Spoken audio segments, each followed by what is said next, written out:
Hello, my name is Nellie Warden and I'm the art teacher at Hawthorne Elementary. Thank you for taking the time to review the information in this video. We hope you find it helpful when reviewing your child's work in their digital portfolio this year. We are very excited to get all students connected to their portfolios in the next week.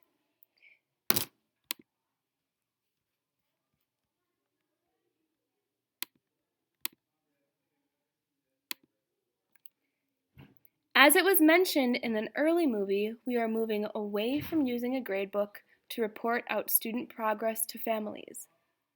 Assigning grades did not align with our multi-age, proficiency-based experience, and those grades did not give good feedback to students and families about the learning that had taken place.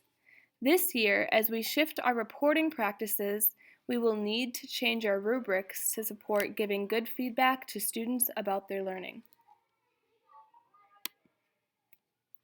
You have probably heard the word rubric before, and most people know that they are used to score students on their work. Developing clear rubrics is an important part of our district's grading for learning practices.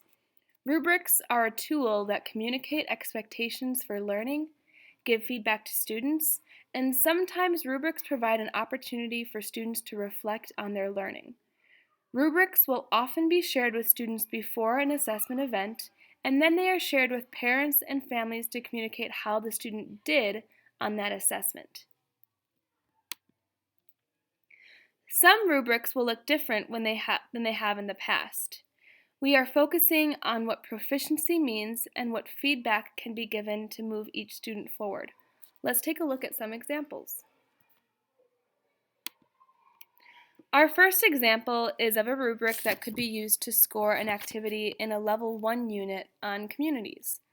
The proficient column is in the middle. This tells us what the student needs us to do to show that they are proficient. This is the learning goal. The teacher will circle the learning goal if the student was able to independently show that they were able to do it.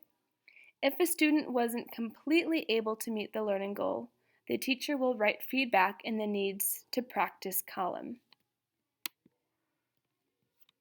The feedback is specific to the needs of the student. Here's another example of what a rubric could look like. Sometimes teachers will anticipate student errors and pre-fill rubrics with feedback. This is the same rubric from the previous slide, but the team has listed both needs to practice items as well as next steps. In this example, the student has shown they are proficient in both learning targets. So the teacher has suggested some next steps for learning. Sometimes students have an activity that allows them to show proficiency in a range or progression of skills. This helps the student and teacher see how far the student can stretch. Because students have the opportunity to show their learning across more than one grade level, the rubrics will look a little different. In the example above, notice that both the younger and older learning targets are shown on the rubric. There are still opportunities for the teacher to share what still needs to be practiced and what are the next steps for learning.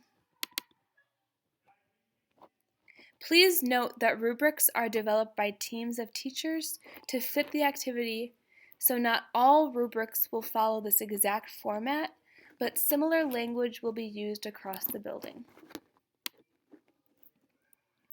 Rubrics are one piece of feedback that students will have loaded in their digital portfolio, but there are many other pieces. Sometimes checklists and narrative comments will be used. The student digital portfolio also allows for video or audio files to be uploaded and shared with students and families. Our next steps as a school is to connect the students to their own digital portfolios. Parents will be receiving information today from your child's teacher about granting permission for your child to assess his or her portfolio. Please sign and return this document to school. Also, if you have a level 2 or level 3 student, please download the FreshGrade for Students app from the App Store. FreshGrade is all one word when you search for the app. Once students are all connected to FreshGrade, parents will be invited at the end of next week. Details will come home through the classroom teacher about assessing your child's portfolio next Friday, October 3rd. Thank you so much for your time today.